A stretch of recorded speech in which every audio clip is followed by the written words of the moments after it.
Patrick and his colleagues lament over being at a restaurant other than Dorcia's. They speak enviously of their other colleague, Paul Allen, since he's handling the Fisher account. Later that night, they head to a club. After being told his drink tickets are no good, Patrick freaks out. You're a fucking ugly bitch. I want to stab you to death, then play around with your blood. Patrick wakes up and narrates his meticulous daily routine of a balanced diet, exercise, and cleansing, followed by a facial mask and aftershave with minimal alcohol in it. Then moisturizer. Then an anti-aging eye balm, followed by a final moisturizing protective lotion. Patrick gets to work and adjusts his schedule with his secretary Jean, cancelling a meeting. Afterwards, he tells her to wear a dress or skirt and heels, something more attractive. Patrick goes out to dinner with his fiancée Evelyn and their friends. In his inner monologue, he reveals he's having an affair with Courtney, Evelyn's closest friend. At the laundromat, Patrick argues about stains on his sheets that weren't cleaned out. If you don't shut your fucking mouth, I will kill you. Things get even more heated as an old friend of his walks in, and he passes the problem on to her. Patrick tries to convince Courtney to go out to dinner with him while casually watching some porn. At first, she is not interested until he says they can go to Dorcia's. Unfortunately for him, when he tries to make a reservation for that night, he's laughed at. When they arrive at a different restaurant, Courtney is completely strung out on drugs. She barely questions whether they are at Dorcia's, and Patrick assures her they are. At work, Paul Allen confuses Patrick with this Marcus guy asking about his girlfriend and accounts. Paul hands over his new business card and brags about his reservation at Dorcia's. Patrick shows his colleagues his new business card, noting the bone coloring and font type. David shows off his new card and Timothy is impressed, which infuriates Patrick. Timothy shows his card and Patrick asks to see Paul's card. Look at that subtle off-white coloring. The tasteful thickness of it. Oh my god, it even has a watermark. Patrick agonizes over the perfection of Paul's card compared to his own. In an alley, Patrick finds a homeless man and asks how he lost his job. Suddenly, he stabs him to death and kicks the dog. While getting a manicure, Patrick reflects on his own lack of emotions, aside from greed and disgust. He feels his facade of sanity is about to fall apart. At a Christmas party, Evelyn wishes everyone a Merry Christmas while holding a pig. She asks Patrick what he would like for Christmas. And don't say breast implants again. Patrick approaches Paul to ask him to go out for a dinner. Paul still doesn't realize that Patrick is not Marcus. At the restaurant, Paul says they should have gone to Dorcia's and brags that he could have got a table. Patrick and Paul share light conversation while having drinks. I like to dissect girls. Did you know I'm utterly insane? When Patrick brings up Evelyn, Paul notes that she has a great ass and goes out with that loser Patrick Bateman. Paul has one too many drinks and somehow winds up back at Patrick's place. Patrick dons a raincoat, has a drink, and plays some mood music. Cheerfully, he quickly gets to work on Paul. Start getting a reservation at Dorcia now, you fucking stupid bastard! When he's finished, he calmly fixes his hair and lights a cigar. Patrick drags the body outside, trailing blood everywhere. Outside the building, he is spotted by his buddy Lewis. Luckily for Patrick, Lewis isn't interested in what's in the bag. Where did you get that overnight bag? He heads to Paul's place, packing a few things, and records a new voicemail message, trying to make it seem like Paul skipped town. Later, Patrick is visited by Detective Donald Kimball. Patrick pretends to be on an important phone call as Donald walks in. He informs Patrick that he has been hired to investigate the disappearance of Paul. Patrick tries to stall multiple times, asking if Donald wants a drink or anything else.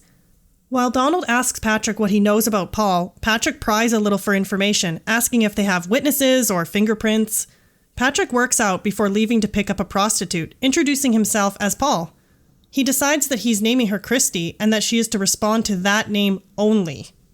He calls for another hooker and requests a blonde. Patrick has Christy bathe before answering the door to the second woman, naming her Sabrina. He comments that she isn't really a blonde. Patrick puts on a CD with Phil Collins and directs the women into his room. Patrick monologues about Phil Collins as he tells the women to undress. Patrick tells Sabrina to dance and prepares a video camera.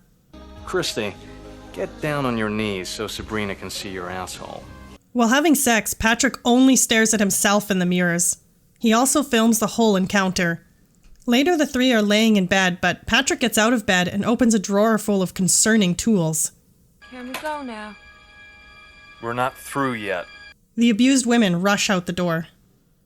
Patrick and his colleagues talk about how women with intelligence and great personalities don't exist. unless of course they are ugly. Patrick then shares the thoughts a serial killer had on attractive women.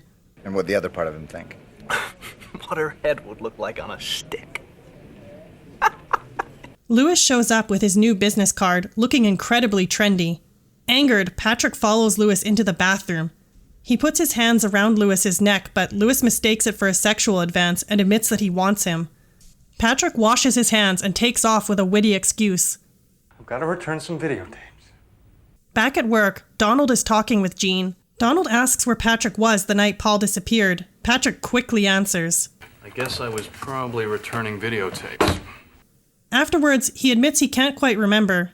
Donald asks him to narrow it down as it would help immensely. Patrick finishes having sex with Courtney and immediately prepares to leave. She asks to speak with him, but he dismisses her and leaves. At a club, Patrick does a couple lines of coke and then goes home with a model. The next day at work, he plays with a lock of hair while working on a crossword puzzle.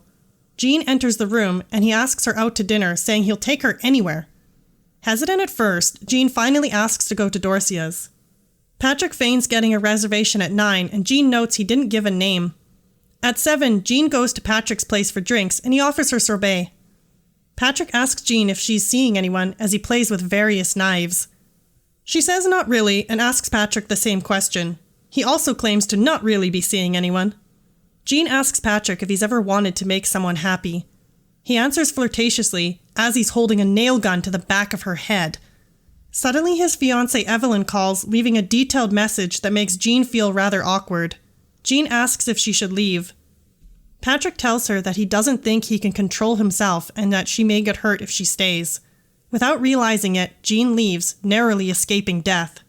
While at lunch, Donald tells Patrick that according to Paul's datebook, he was allegedly with Marcus on the night he disappeared. However, when Donald questioned Marcus, he denied going out with Paul. Patrick asks if he had an alibi, and Donald confirms that he does. Donald then says that Patrick was also apparently at dinner with Marcus and some other guys the night Paul disappeared. He goes on to say he personally believes Paul went a little crazy and will probably just turn up eventually. Patrick finds Christy again and tries to coax her into his limo. I had to go to emergency after last time. He assures her that it won't be like last time and to just get in and talk. She does, but warns him that her friend suggested she get a lawyer. Patrick writes her a check. She takes it quickly and gets out. Patrick follows her, waving around more money. Christy reluctantly gets back in the limo, and Patrick tells her they'll be meeting a friend of his at his new apartment. At Paul's apartment, Patrick spoons something suspicious into the wine. Elizabeth makes a call for drugs, and Patrick tells her to say she's at Paul Allen's place. Patrick convinces Elizabeth to get it on with Christy. Eventually, the three of them wind up in bed. Christy tries to make a sneaky escape when she notices blood, and suddenly Elizabeth starts screaming. Christy bolts off in terror, looking for the exit, when instead she comes across multiple bodies throughout the house. Patrick grabs her, but she kicks him off and runs out the door. Christy runs down the halls with a blood-curdling scream. Patrick chases after her nude with a chainsaw as she runs down the stairs. He times her descent and drops the chainsaw on top of her. Patrick works on a drawing while at dinner with Evelyn. She asks Patrick for a commitment. Afterwards, he breaks up with Evelyn, telling her it's over. Evelyn begins crying, making a scene, and Patrick states he needs to leave. But where? I have to return some videotapes. Patrick goes to an ATM and picks up a stray cat. He tries feeding it to the ATM when a lady confronts him. He shoots her and takes off with the police after him. Patrick and the police begin firing rounds at each other when suddenly the police cruiser blows up. He runs into a building, shooting the receptionist and continuing toward the other end. Patrick runs up into his office and calls his lawyer, leaving a detailed message confessing to the various murders he has committed, admitting that he does not remember exactly how many people he has killed. Patrick showers and gets dressed, heading to Paul Allen's place. However, it is empty and being renovated. When he asks the realtor if this is Paul Allen's place, she tells him she thinks he should leave and not make trouble. Patrick, now in complete hysterics, calls Jean saying that he won't be making it to the office this afternoon and yelling at her. Afterwards, Jean rummages through Patrick's things, finding a disturbing datebook. Patrick meets up with his colleagues and approaches his lawyer, Harold. Unfortunately, Harold has Patrick confused with a man named Davis, believing he was playing a prank pretending to be Patrick. Harold tries to leave, but Patrick stops him and tries again to tell him that he is in fact Patrick, not Davis, and that he chopped Paul's head off. I killed Paul Allen.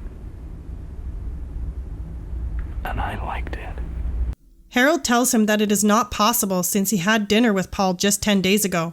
Harold excuses himself and leaves. Jean continues flipping through Patrick's horrifying date book. Patrick sits down in a daze of confusion. In Patrick's inner monologue, he admits feeling a constant sharp pain and hopes everyone around him feels the same pain that he does.